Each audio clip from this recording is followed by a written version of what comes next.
Wabarakatuh. Perkenalkan, nama saya Komas Kevin dengan NIM 211 5091074. Di sini saya akan mempresentasikan terkait perencanaan strategi SITI pendekatan menggunakan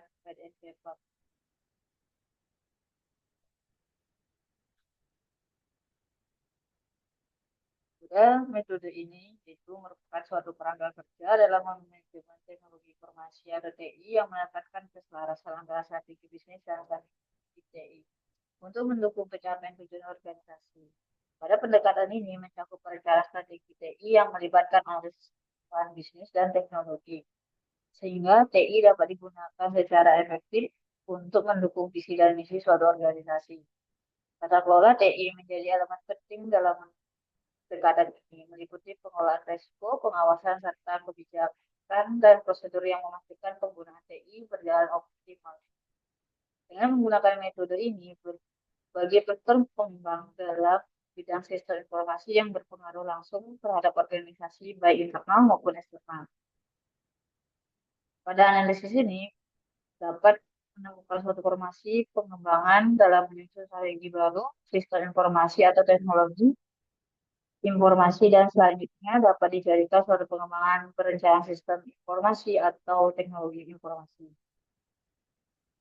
Tujuan dari penggunaan metode ini yaitu satu, menyelaraskan strategi TI dengan strategi bisnis, kemudian mengidentifikasi kebutuhan TI secara strategis, kemudian mendukung pengambilan keputusan, dan terakhir meningkatkan keunggulan kompetitif. Kemudian manfaat dari penggunaan metode ini yaitu membantu organisasi atau perusahaan memastikan bahwa investasi TI selaras dengan kebutuhan bisnis dan memberikan kontribusi terhadap tujuan strategis.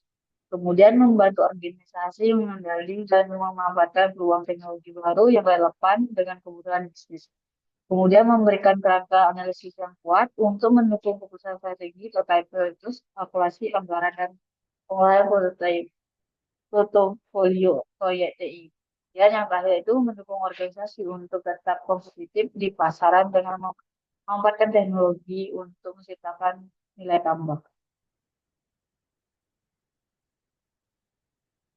Langkah utama dalam proses perencanaan strategi TI atau SITI ini menurut When and Paper yaitu meliputi dari analisis lingkungan internal eksternal, kemudian identifikasi strategi bisnis, analisis kebutuhan SITI, dan identifikasi peluang TI, pengembangan portofolio SITI, kemudian ada formulasi strategi SITI, ke implementasi dan pengolahan, serta pemantauan dan evaluasi.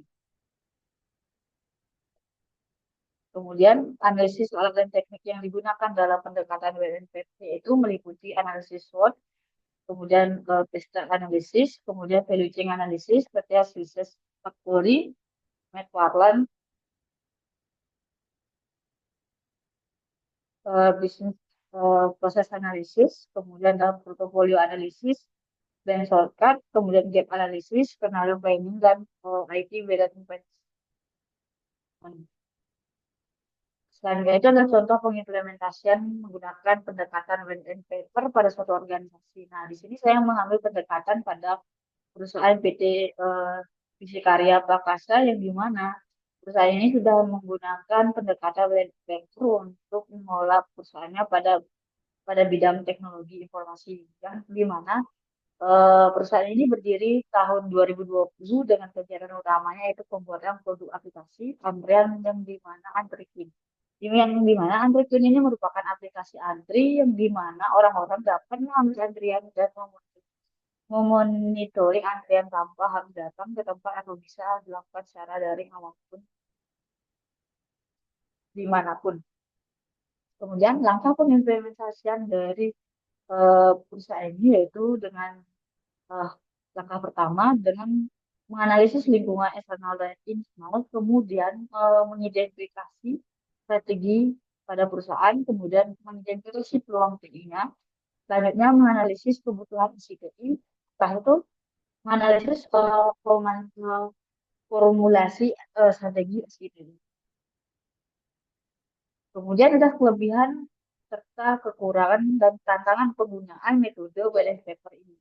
Nah, kelebihan dari penggunaan metode When and Paper ini yaitu prosesnya metodologi UN and paper ini bersifat fleksibel yang dapat mendukung tahapan pengolahannya secara modular sehingga mampu memberikan hasil dari pekerjaan secara bertahap maupun paralel. Kemudian menitik beratkan pada suatu target hasil dari metode yang diproses. Terakhir yaitu karena bersifat modular, maka dalam setiap tahapan yang sudah diselesaikan, kemudian kekurangan. Nah, kekurangan dari penggunaan metode ini yaitu ketidakmampuan bagi organisasi atau perusahaan untuk menyadari akan pentingnya nilai dari suatu pencapaian sesuai informasi. Dan kurangnya organisasi atau perusahaan untuk melihat pentingnya nilai dari suatu investasi TI.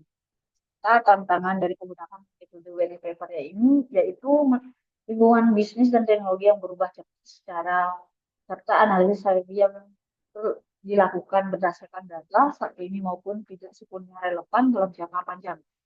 Dan juga keberhasilan pendekatan ini bergantung pada data yang akurat dan relevan. Jika data yang tersedia tidak relevan atau usang, maka analisis menjadi kurang baik.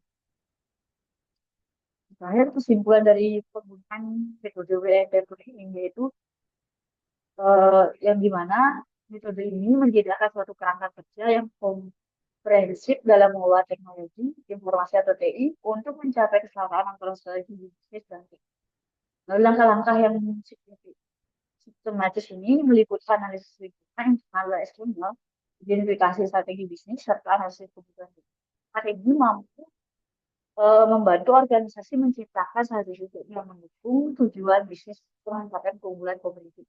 Nah, manfaat dari penerapan ini yaitu meliputi dari kemampuan organisasi untuk melaksanakan investasi dengan kemudahan bisnis, kemudian mengenalkan peluang teknologi baru dan membantu perusahaan strategis yang lebih baik dalam mengelola portofolio proyek ini.